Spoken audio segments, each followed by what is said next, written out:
Okay. Welcome. This is our third class in Kuntres Hispaalus.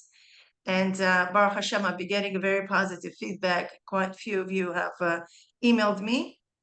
And I'm actually excited myself to do this. It pushes me a little bit beyond my boundaries, and especially before Rosh Hashanah. This is all what we need to slip into this new a new awareness, a new consciousness that is awaiting us with all the beautiful, with everything beautiful that comes with it. So I'm going to share my screen, and we will go over the summary of what we have discussed up until now. Okay? So anyway, these summaries are available for you as well, and you could view them. So the system that I chose is a little bit different than the system we had in Sha'ar Yichud class, where I'm going to be just creating one long document as opposed to just segmenting each of the paragraphs. This way, when you open on a drive, you could see just, one document, and the part where we are working, this is going to be the highlighted part. Okay, so this way you could see the whole document as one. And if one day you are bored or you are super excited and you just want to go over chunks of text, you'll be able to do that through the summaries. Okay, so now between the paragraph 1 and 3, we did discuss the goals of the Alter Rebbe, right? The Mittel Rebbe shares with us that the goal of the Alter Rebbe and the main intention is to guide all of Bnei Yisrael with one thing, that they should have itpalut Chayei Elokah and not itpalut Chayei Basar. It didn't really tell us what each one of these mean. What does this mean, itpalut Chayei Elokah? What does this mean, itpalut Chayei Basar? He just said that his father had an intention. Itpalut Chayei Elokah. Okay, this is, life in connection to Hashem and not through the body. Right? Then it goes into the two levels of dveikus, which is the attachment, which is dveikus and ava. Right? I thought you were going to a birthday party. Okay, let's mute ourselves. And the essential dveikus is for every single Jew, right? This is the part that we are connected with Hashem, which is beyond any reason and understanding. And this is through our Chelek Elokah mimal. And he explains there mimal to what? It's mimal lehishtalshelus, right? And we are inherently bound to Hashem himself beyond the level of divine light, right? As it spreads to the world, meaning it's beyond any ishtalshelus. Yeah, this is the Yechida Nefesh, the godly spark within every Jew, described as nitzutz Eloki, right? And it is essential, constant bond. It's not a temporary arousal, okay? And therefore, this essential dveikus applies to all the Jews at all generations, and it doesn't change it. It's a fact. And we discussed that it's in our spiritual DNA and actually physical as well. Now, the second one is the commanded love, v'ahavta Hashem. And then after awakening this essential bond, right, which is expressed in Shema Yisrael, right? Shema Yisrael is our Mesiras Nefesh, where we awaken our essence. After that essence is being awakened, we want, right, this is mitzvah to draw this awareness into the revealed emotions of the Nefesh Elokis. And even if they are close within the Nefesh haTivis, and this is the essential part of it here, the Ava is when this essential bond is reflected in our physical heart. And for this, you need Yigis Nefesh. Yigis Nefesh is the mental exertion. And Yigis Basar, that's emotional exertion, right? To contemplate in Elokus in detail, right? This is hisbonenus in Elokus, using different mashalim, etc., until the middos of the soul are revealed from the concealment. middos of the Nefesh Elokis, right? And passionate longing to Hashem. Now, then he goes into the section where he explains why the effort was needed, why we need to make an effort. And it's very, very logical. If I am mimela connected with Hashem, with this essential bond, why do I need to work? Right?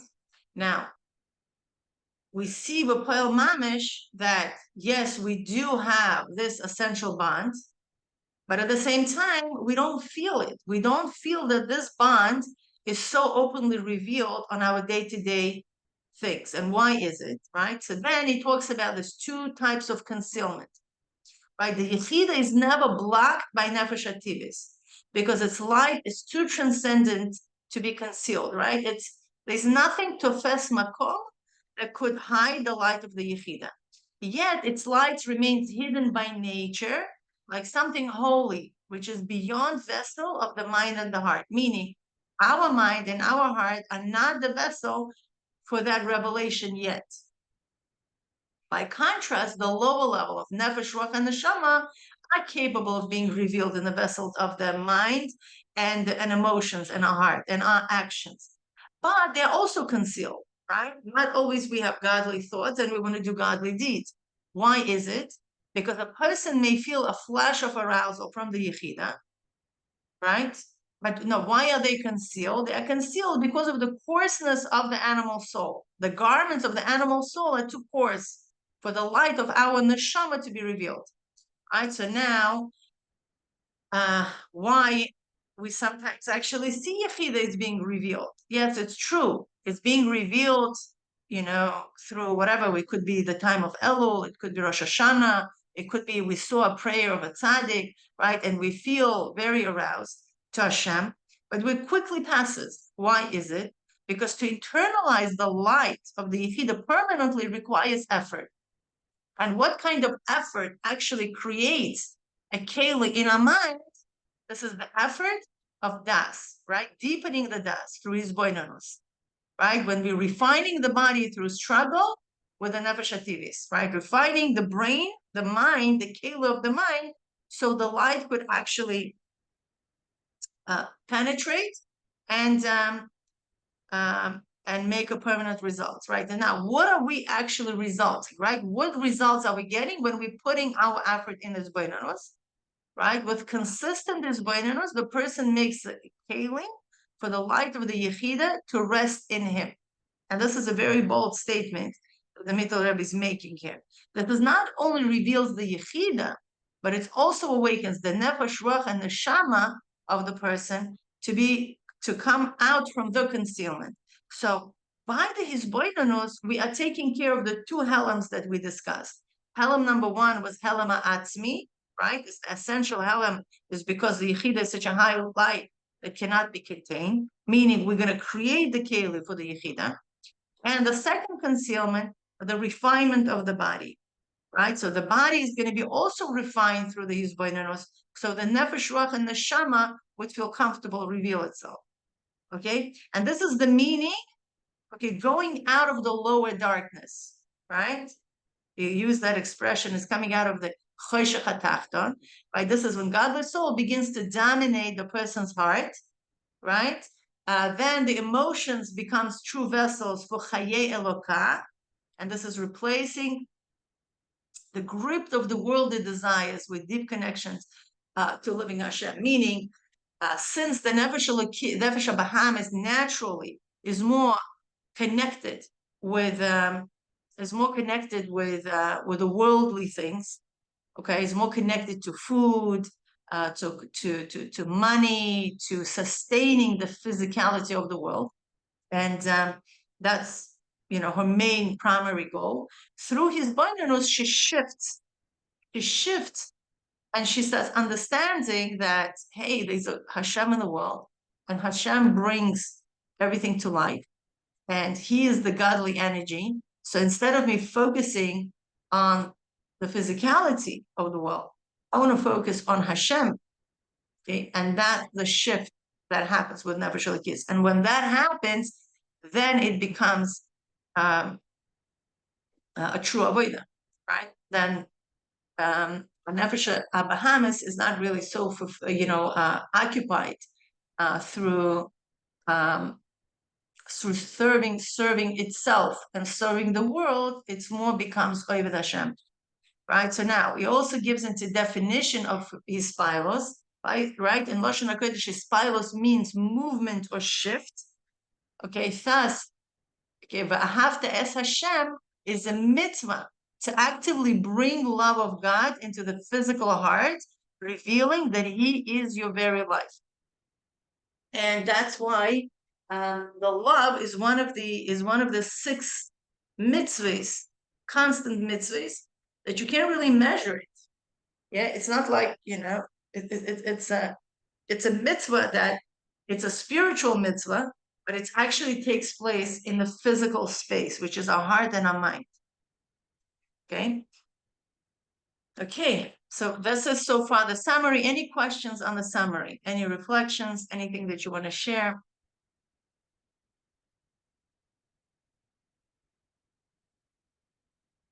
No? Okay. So we're going to move on to the paragraph number 4 of Rabbi Hillel. Okay, so we're going to read straight from the Hebrew English. So this way, anybody who is following us, they could actually see what's going on here, right? And now with this, we can understand the above mentioned discussion. I can say something, it's not too late. If it's concretely connected to what we're saying. Of course, I just wanted to say, from the outward reaction, action, or the way it looked from the Alter Rebbe, the way they davened, and the Middle Rebbe, people didn't know really what was going on inside of them. They only saw the outward manifestation of how they felt inside. So I think one of the things that the Middle Rebbe is taking us through is exactly what happens inside the person and how you can evaluate yourself based on that. Right. That's true. Okay. It's true. Like to see really what's happening on the inside, to understand things that are beyond what we could see with our physical eyes. Okay. Right? And now with this, we can understand the above mentioned discussion. Finally, the paragraph number 4, like, okay, you know what? Now with this, we can understand the above mentioned distinction between Hispaalus haElokah, Hispaalus haBasar. Because if you remember, the Alter Rebbe wanted for the all of Klal Yisrael that we should have Hispaalus haElokah. Amazing. So what is it? Right? What's the difference? What does this mean? Basar, Elokah, etc. So let's delve into it.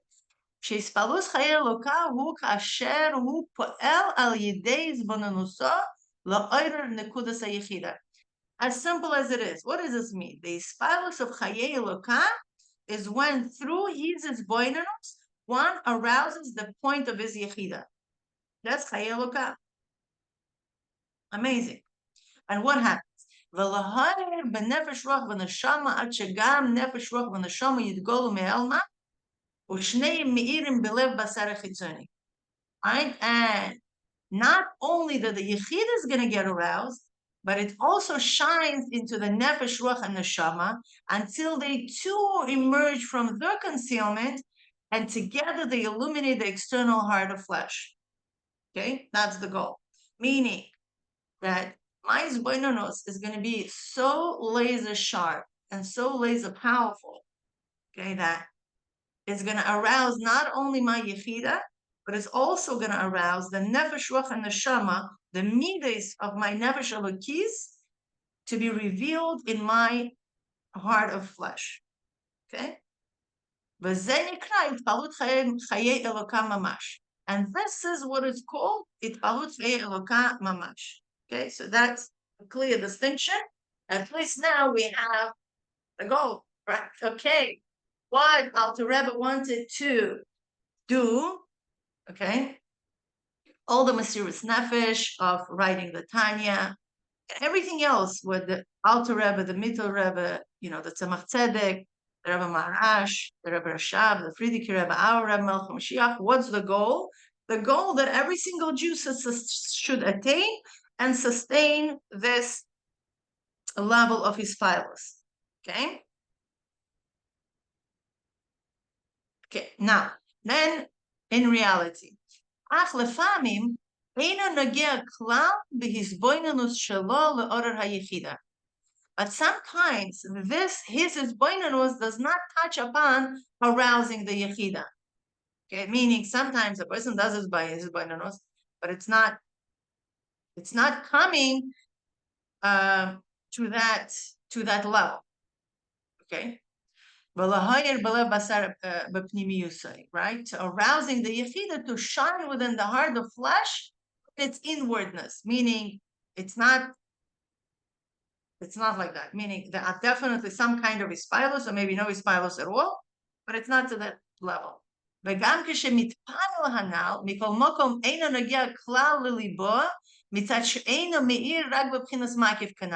And although he is aroused, as mentioned above, right? It's not like he doesn't feel anything. It just does not truly touch his heart, because it shines only as an or makif, as explained earlier, right? Meaning a person might have the revelation of his Yechida, but it's not done and it's not awakened through his hisbonenus. And although it's not awakened through his hisbonenus, it remains in a makif state. And maybe because it's not aroused through his hisbonenus, it remains in a makif state. Why? Because practically speaking, anything that a person experiences, it goes through the circuitry of his brain, right? What does this mean? Meaning, how I take things and how I experience things is really based on what neural pathways I have in my brain for these experiences. Okay, what type of interpretations? Yeah, for example, let's just take a simple example. Let's say a child falls, right? And every time a child falls, his mother looks at him with a beautiful smile and says, "Oh, you fell down, come get up," and continues on the way, right? That's it. Every single time. What happens is that this mother created an association with the child's falling and the reaction what she was getting. Slowly, the child will grow up with this attitude, because that's how his brain is wired now, that when a child falls, he smiles. Why a child smiles? What, is something wrong with him? No. He smiles because his mother used to smile every single time, and he learned that's what you do when you fall down. Now, another child was growing up in a very panicking environment, and every time it fell down, his mother went on panic attack. It's like, "Oh my gosh, you fell down." There was a lot of commotion, there's a lot of fear around it, falling and blah, blah, blah. And therefore, probably this child will be falling and constantly being fearful. Who knows what's going to happen to me? All right, so now we have two different children growing up in two different environments, and one child, when he falls, he's very fearful and he cries and he's hysterical, and another child picks up himself, smiles, and continues on his way. All right, so what does this mean? Now, this thought behavior now becomes a stepping stone of how it's a circuitry, so now it's very hard to unlearn it, right? Because the same reality could be two different experiences for two different children, even for two different adults. So everybody who's sitting here in the room right now, Baruch Hashem, we have quite few of you. The same experiences feel very different for every single one of us. Why is it? It's because we have a brain connections that we interpret things based on our past experiences. This is just what makes us us. So therefore, okay, now specifically to the Hispaalus part, right? When our Yechida gets revealed, do we have circuitry in our brain? Do we have an understanding of what we are going through? Do we have an awareness so we can actually welcome it and enjoy it? It really depends on what our training was. Okay, and if we did not have training from our parents and our mashpim and our teachers as to what this is, so then we're probably going to be very scared, or we're not going to know what to do with it, right? So now, through hisbonenus, what ends up happening is that we're creating these neural pathways that when the revelation, when the light goes through them, okay, we already prepared our brain, meaning we primed our brain. We already know what it is, so we can experience it, right? Imagine somebody will tell you, bring you into a very dark room and tell you, open your mouth, I'm going to put something in it. And you'll be like, oh my gosh, what is this? You have no idea what that is. You have no idea how it looks. You have no idea how it smells. You have no idea how it tastes. You're going to be very fearful. But imagine I'm going to give you a new recipe and you're going to go to your kitchen and you're going to start cooking it. Okay. And then you're going to sit down to taste it. Right? So your whole cooking process already primed your brain to more or less understand how this food is going to taste. Okay? When you're actually going to eat it. This is exactly what hisbonenus does. Hisbonenus is priming your brain about what is godliness about. Okay? And then when the revelation happens, when you actually take a piece and you eat, that's the revelation. Okay? Your experience is going to be so much more fuller and so much more enjoyable that somebody is dragging you into a dark room and telling you, open your mouth, I'm going to stick something in it, and you're going to tell me if you like it or not, right? That's, oh my gosh, this might be overwhelming, right? So Hashem does not want us to be overwhelmed. And actually, he tried it once, right? By Har Sinai, he completely overwhelmed us with his presence and with his G-dly. And we know what happened to us, right? We're not going to go into it. So this time, with the revelation of Mashiach, he says, you know what? Take your time, prepare yourself, right? And we're taking our time for like over 3,000 years to prepare ourselves emotionally and mentally for his revelation, okay? So that's exactly what's going on. Let's go. Right? So then when a person is just having a makif experience,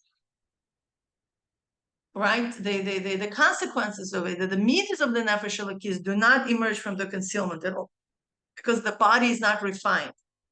But in here, Hashem is revealing himself in a way that completely stops existence of anybody else. The body freezes. Okay, the body goes into sleep. The body does not transform. Okay, the body just shuts down. And there's no transformation can take place in such a state. Transformation can take place only with awareness, with consciousness. It's a conscious process. Okay? But what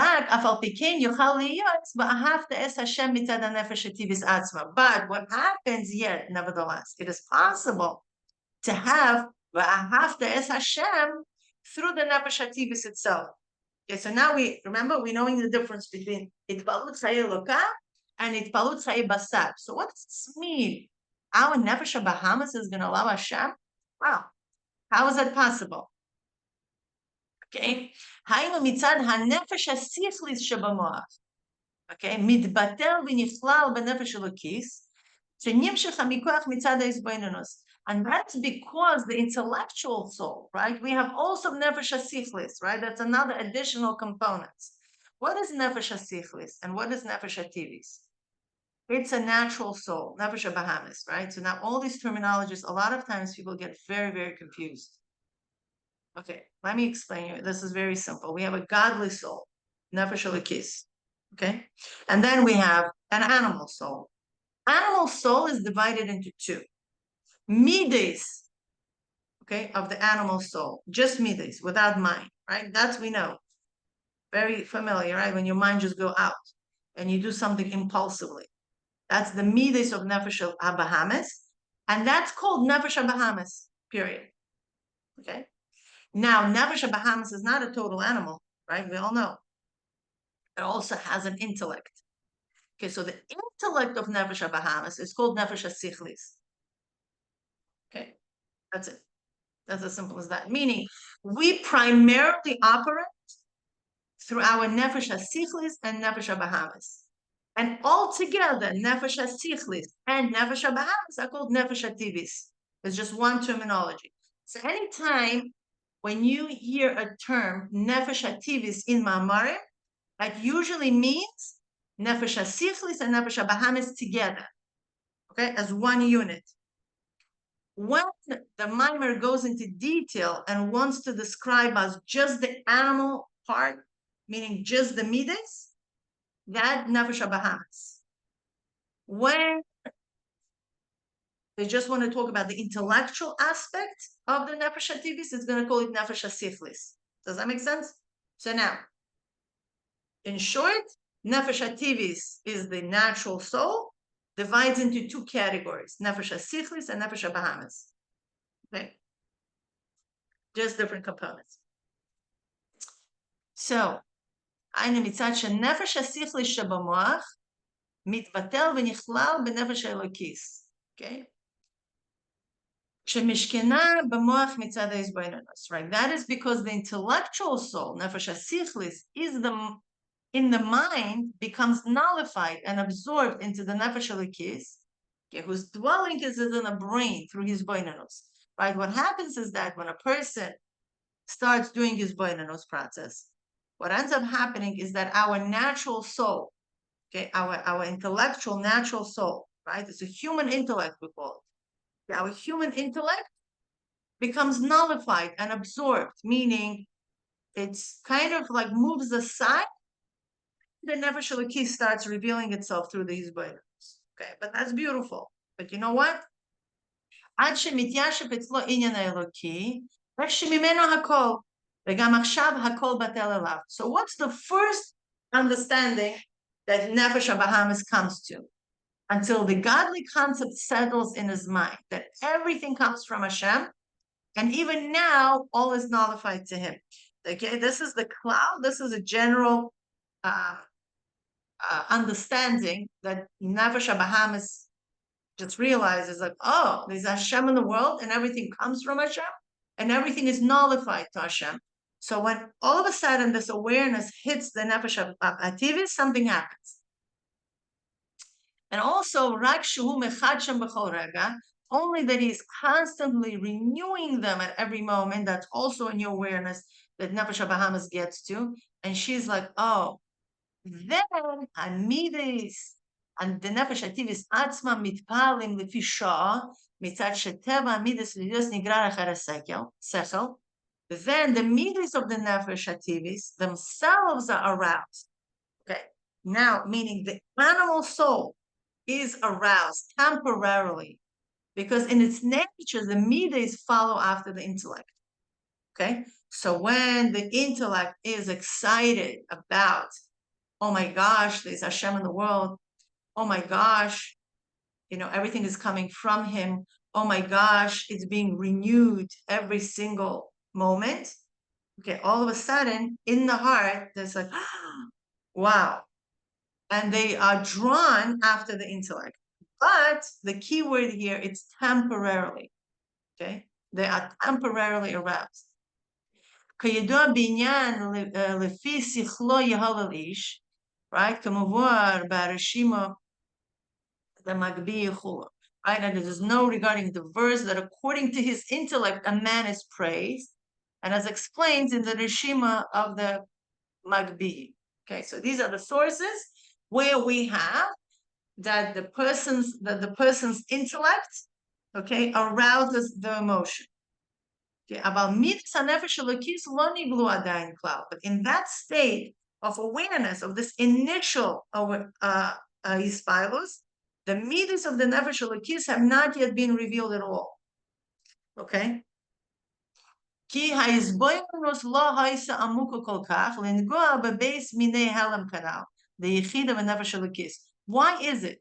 Because the hisbonenus was not so deep and intense to reach to the two types of concealment mentioned above, of the Yechida and the Nefesh Elokis. Right? This is the reason why the person is not facing a full transformation, right? Meaning, I would say more or less all of us fall into this category where we definitely excited about God. How do I know that? Because you're here, right? That itself shows of your excitement into godliness. You're like, oh, let me check this out. That's already an excitement itself.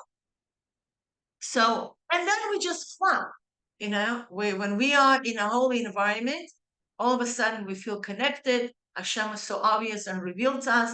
And then we go back into the world, and then we continue seeing the concealment. And we flip and flop between these two states very often. And the reason why this is happening to us, right, this is because our hisbonenus, right now, hisbonenus is not always when we sit in front of the book and we start meditating. Our life becomes a hisbonenus process, right? It's a continuous process of us trying to make sense of the world, trying to know where we're fitting, and so on and so forth. And through this process, something very interesting happens is that it's not deep enough to reach to the two types of concealment mentioned above, right? Meaning it's not as deep to, it gives us some taste, it gives us some awareness, but it does not give us a transformation. Okay, meaning we are still going in and out of that godly awareness. And therefore, and therefore this arousal is called Hitpalut Chayei Basar. Okay, now, okay, thank you. It makes sense, right? Why Alter Rebbe did not want people to just be satisfied with Hispalut Chayei Basar. He's like, no. Just for this? No. I want you to have a transformation. I want you to go so deep, to touch your Yechida on such a deep level that it comes as a transformation. It's not like you're going to be flopping between the two realities, world, Hashem, world, Hashem, world, Hashem. No. It says you need to reveal, you need to take away that barrier between the world and Hashem as if it's a contradiction. No, it's not a contradiction. From a Yechida standpoint, the world is godly, the world is holy. Okay, there's nothing but Hashem. So therefore, from that perspective, from that Elyon perspective, Adrabah, when that level is revealed, there is absolutely no contradiction between heaven, earth, and everything within between. Okay, and that's what Alter Rebbe wanted. Alter Rebbe wanted us to have Hitpalut Chayei Elokah and not just be satisfied with random inspirations here and there. Okay, because that inspiration shows us the duality. Okay, that there's spiritual and then there's physical. That there's heaven, then there's earth, then there's soul and Neshama, and then there's body. Right? That's duality, dichotomy. No, Alter Rebbe wanted to go all the way to the heart. Okay? Now,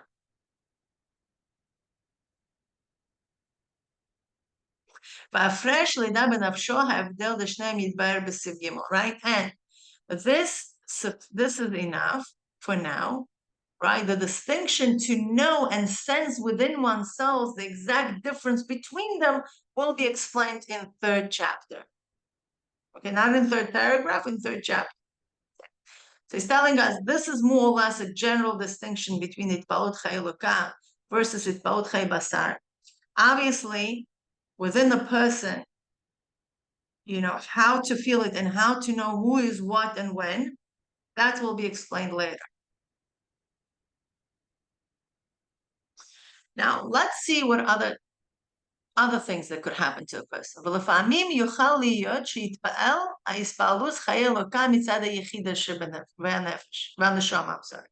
And there are times that it may happen that one is aroused with the Hispaalus of haElokah from the Yechida of the Nefesh, meaning, oh, he got it. It's not his animal soul starts to understand things. No, it's his Yechida. And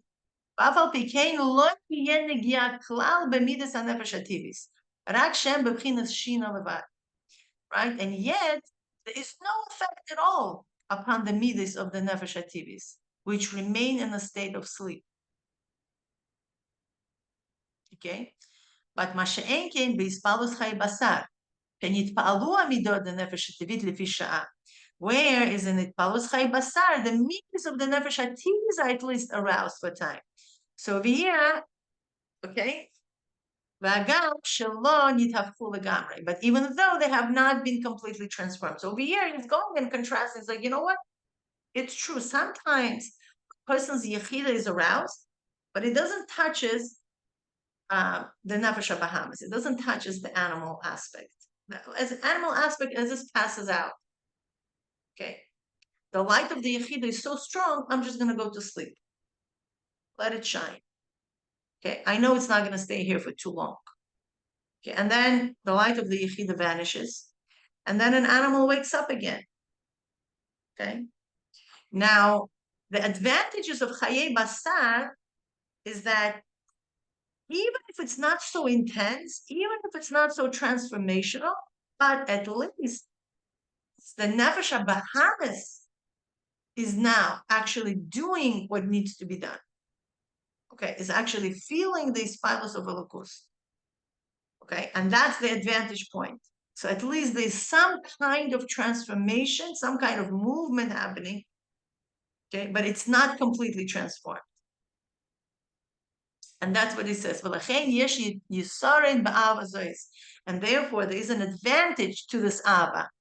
Right? There's an advantage of this Ava, of this love that Nefesh Bahamas is right now showing. Okay, of Hispaalus Chayei Basar, because it's a new type of love. Why he calls it Ava Chadasha? Because for Nefesh Bahamas, it's new thing. You see, Nefesh Bahamas is so engrossed in Chevle Ha'olam and the ropes of this world, for it to bichlal think that there's something beyond her, it's a big chiddush. It's like, whoa, this is so impressive. That's why that love, this little love that she's experiencing, okay, it's not transformative, okay, it's not lofty. The fact that our Nefesh Bahamas could get excited over God says, you know what? There's a big advantage in this. And that's why it's called a new love, because it's a new awareness, so unusual for our animal soul to feel. But at the same time, there's an advantage in the love of Elokah. What's the advantage? Because Shubchinas Hispaalus Elokah mamash, right? For it is a arousal of the actual Elokus. Now, what is the difference? Right? And it's incomparable to the Hispaalus of Chayei Basar. Okay, why is it so? Right now, even though the Hispaalus Elokah does not contain newness, but it's only the transition from concealment into revelation. There's nothing new to it, right? Because yeah, God is like that. Okay, and he also refers us to Ion B'Torah Or, Parshas V'Yigash, B'Mamar and V'Elakah, full of it all, right? See Torah Or, Parshas V'Yigash, in the Maimer of V'Elakah and Chulei. Now, why I think it's worth to analyze a little bit and to understand why Hispaalus Chayei Basar, meaning Hispaalus Chayei Elokah, is more powerful in that sense, because Hispaalus Chayei Basar, okay, when my animal soul is seeing certain things and loving certain things, right? It all goes in proportion to the kelim, okay? And since Nefesh Bahamas is a creation, its perception is limited by definition. Okay. So therefore, when I'm contemplating on something, my Hispaalus is going to be limited or in proportion to my contemplation. And that's confining. Now, when we're talking about Hispaalus Chayei Elokah, it transcends the body. It transcends the limitation of the body to understand, to feel, and everything. Therefore, the advantage that you mamash feel godliness, not what you think godliness is. You see the difference? The one is that my subjective perception of what God is. And I'm so excited about it. Oh, good. It's a good beginning. But do I really want to stay there? Do I really want to be always subject to my limitation? Not really. It's not interesting. Right? I want to experience the real thing. I don't just experience, what you think it is. I want to experience a real thing. Imagine I want to go to Israel. And then Koti is going to come to me and she's going to tell me, oh, you don't need to go to Israel. I'll tell you all about it. All right. I'm like, no, it's not interesting. I mean, listen, if I don't have anything, to do, if there's no planes or I don't have money, whatever, I'll fabreng with Koti. She'll show me pictures. She'll explain me how beautiful Eretz Israel is and so on and so forth. But it's still not going to be the same of me actually traveling there, of me actually experiencing something. It's like, it's incomparable, right? So we sometimes we agree to have a little less, okay, still something than nothing, but we obviously want to have a full experience. And this is what the difference between haElokah and Basar is. haElokah, it's a full package, but you need to work for it, work very hard. Basar is also working hard. And it has its advantages because it's more personalized,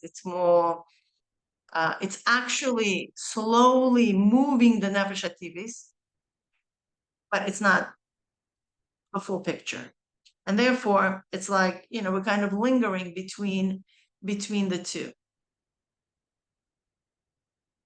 So there is summary here of our paragraph 4, right? It's basically to differentiate between Hitpalut haElokah and Hitpalut Basar, right? The Hitpalut haElokah occurs when in deep meditation in hisbonenus, awakens the innermost soul of the Yechida. The Yechida shines into the level of Nefesh, Ruach, and Neshama, bringing them out of concealment. Right? haElokah also illuminates, then reaches the physical heart, igniting the true godly arousal. It is a revelation of Elokus itself, not the way it's being perceived by Nefesh Elokis, and not the way it's being perceived by Nefesh Bahamis. Hashem himself is being revealed, not something new, but it's a transition from hidden into revealed. So this is what we need to know, right? About Hitpalut haElokah. Now, the Hitpalut Basar occurs when meditation does not reach the Yechida, or full revealed the Nefesh Elokis. Instead, the Nefesh sichlis, meaning it's an intellectual arousal, becomes absorbed into the Nefesh Elokis in the mind, right? The person recognizes that all existence is continuously created and nullified to Hashem. As a result, the middos of the Nefesh haTivis are aroused temporarily, since emotion flow intellect. And here, the Nefesh Elokis emotions remain concealed. So the arousal is limited, but it introduces a new form of love, right? And if we see in the comparison here, right, Elokah superior, because it is genuine revelation of the divine essence though it's not new, it's just a revelation. And Basar valuable because it produces a fresh emotional awakening, even if temporarily, but it is rooted in the natural soul. Right? Both have their unique advantages. haElokah is a true godly revelation, and Basar is new experiential love, right, that affects the natural emotions. Okay, that's it for the text. And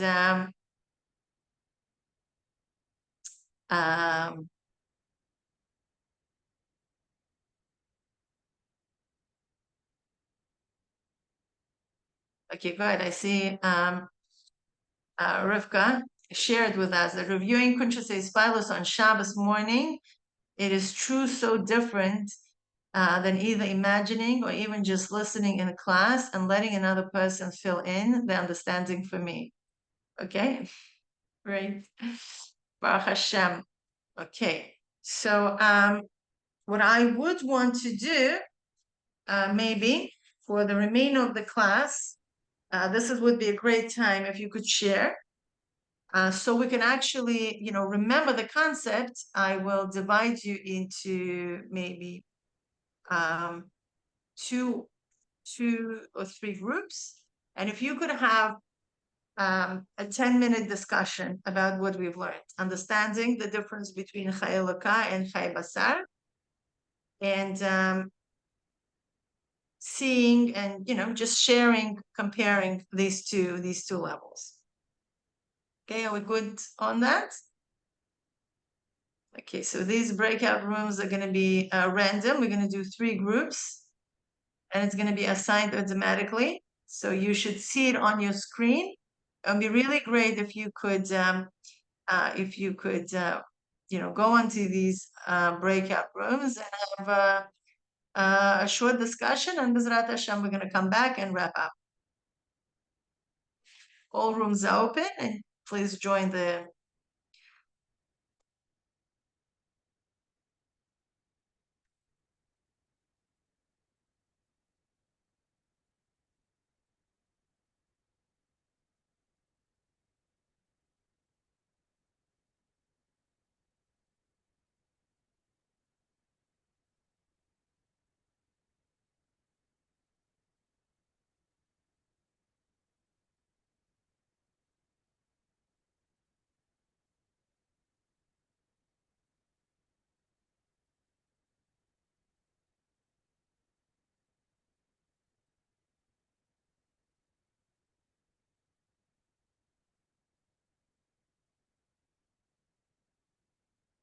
It's okay, Hannah. You could just join the group, and you don't have to be actively involved there. But yeah, that would be really good if you could just join. And Kati, did you see the invite?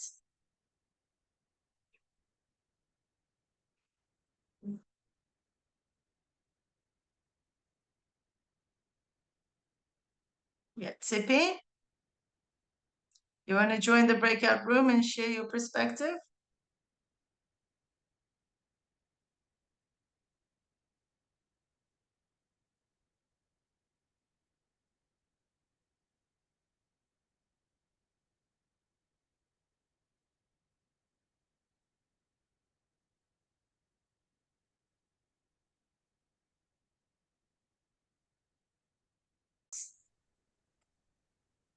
But so I'm gonna share my screen. We're gonna do the 5th paragraph. It is very short, but I think it will help us to settle this this concept a little bit better. This is all. That's all what the 5th paragraph is about. So ונמצא שיש ג' מדרגות בדרך כלל בעניין haElokis, right? And that we find with everything what we discussed in this class up until now, that there are 3 general levels of the Hispaalus. Number 1, Hispaalus atmis Yechida שמתעוררת מהלם ואינו נוגע לליבו כלל. The first level is the essential Hispaalus of the Yechida, which becomes aroused from its concealment, but it does not reach or affect the heart at all. Okay. וזה יש לכל אחד ואחד מישראל תקף בתחילת השמיעה שלו בעניין אלוקוס, right? And this is found in every Jew immediately upon his very first hearing about Elokus, even before deeper contemplation, meaning it's something that he hears, he's attached, this is very natural, and he comes into revelation at random times. והבייס הוא כאשר מעמיק דעתו בעניין ההסבוננוס, עד שפועל שגילוי ההלם זה ליחידה הנ"ל יגיע לליבו, עד שתוציא גם כן מההלם את גילוי בחינס middos נפש רוח ונשמה. The second is when he deepens his das in hisbonenus, right? And this is the key word here. He sees to be a mamig that those who come to the Shari Yichud class, probably that strikes you a little bit with familiarity, is we're talking already the level of Hamakas Hadas, not only on the level of Iyun, but actually already in the level of Hamakas Hadas. And to the point, right, that revelation of the concealment of the Yechida penetrates the heart until it also brings forth the concealment into revelation of the middos of the Nefesh, Ruach, and Neshama. Okay, so in a way,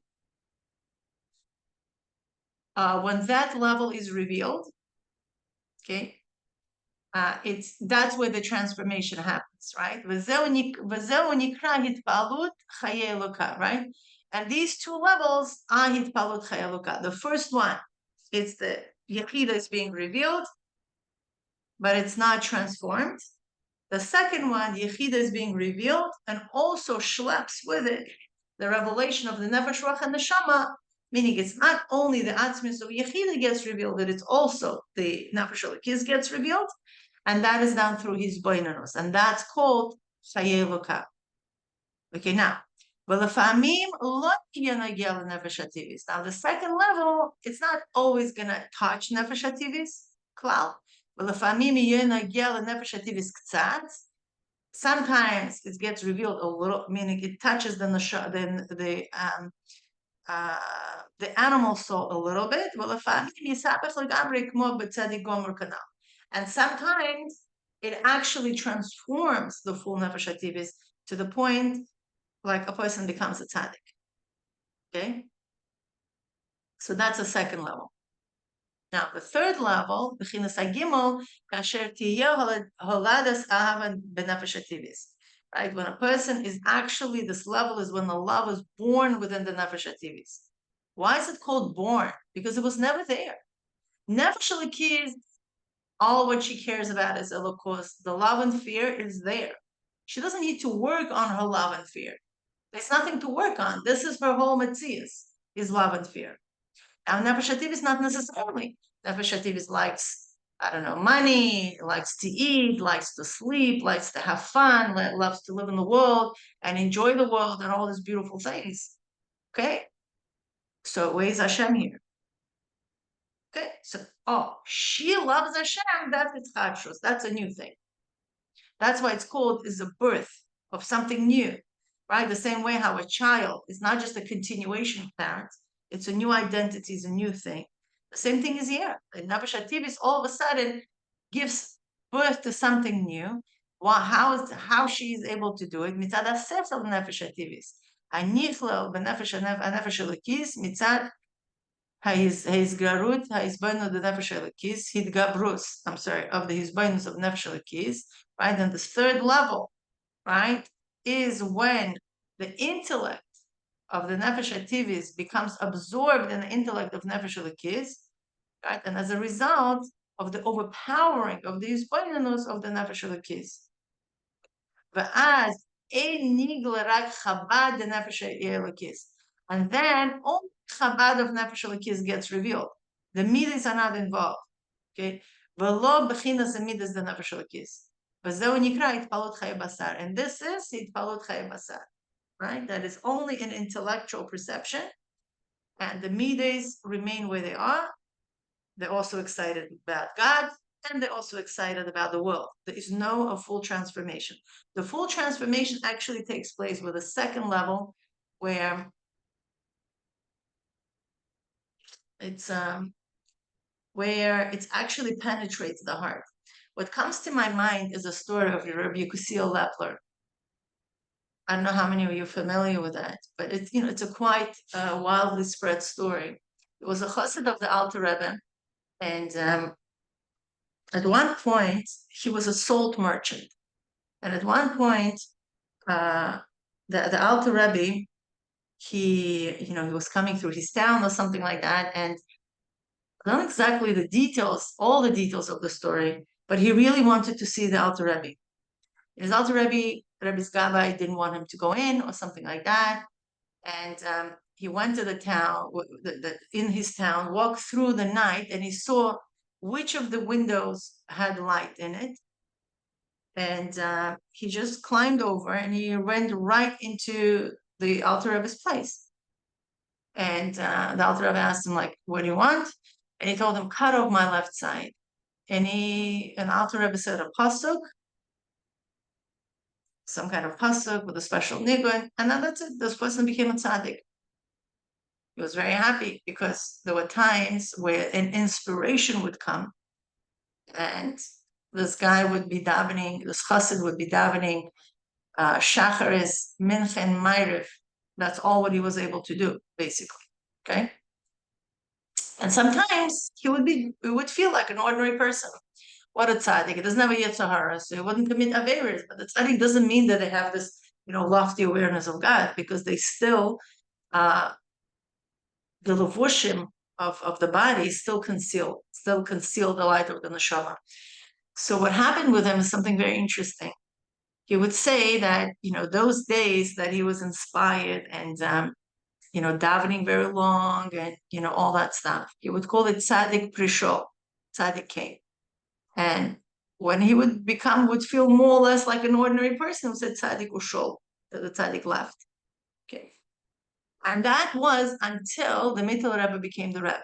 Okay. So Mittel Rebbe changed a little bit how things were in Lubavitch. So one of the things that the Mittel Rebbe did was he instituted a minhag that when your Germans would come to the Rebbe, on the way back, whichever villages they stopped, they would have to be chazer ma'amer chasidus.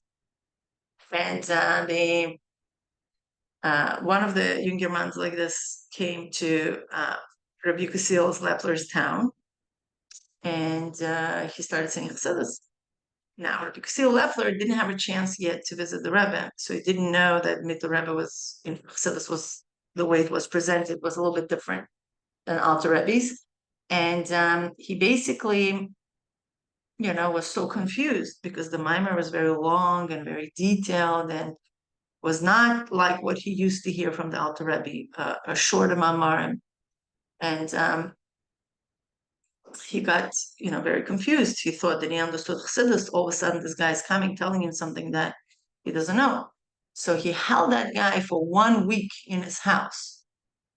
And he would ask him to say Chassidus a few times a day, what he heard, the same mimer, and he understood that he doesn't understand it. So he was very, very broken. And he traveled to Lubavitch, and he came and he threw himself on the floor, and he cried, and he says, Rebbe, he cried to the Mittel Rebbe and says, I don't understand Chassidus. And the Mittel Rebbe looked at him and he said, Shum davar lo oimed bifnei haratzon. This is where it's coming from. Nothing stands in front of the ratzon. Get up and learn. Go and learn. And he actually stayed in Lubavitch for about 9 months. And the Mittel Rebbe prepared for him a program for hisbonenus, to do a special, kind of, hisbonenus. And it says that Imre Bina, one of the deepest works in Chassidus, was written for this chassid. And it's amazing. And you look at it, you look at the story, and you're like, what changed? He was tzaddik already. So if we could put that story into this, he definitely had, didn't have problem with Nefesh Elokus. And he didn't have problem with his Nefesh of Bahamas because, he was a tzaddik, right? But at the same time, it wasn't really penetrating the pneumis, okay? And this second level of Hispaalus Elokah was attained through a guided process of hisbonenus. Okay, and this chassid, became one of the biggest maskilim of Lubavitch. So this avoida of personalizing everything what we learned, the avoida of really internalizing what we learn is very, very essential. We can't really do much without it. So this is pretty much it. Baruch Hashem, we are pretty much on time. If anybody has any questions pertaining to that or wants to share anything, please do so now. If not, I'll let you go. Thank you, Mila. I will have to listen to the record because I was in a car bumping and the last part I couldn't hear. So thank you and see you on Sunday. Bezrat Hashem. Bezrat Hashem.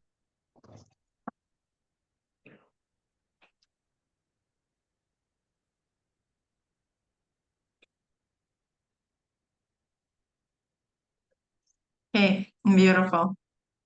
So all the best, and Bezrat Hashem, I'm gonna send out the new paragraph to the email with a recording, and with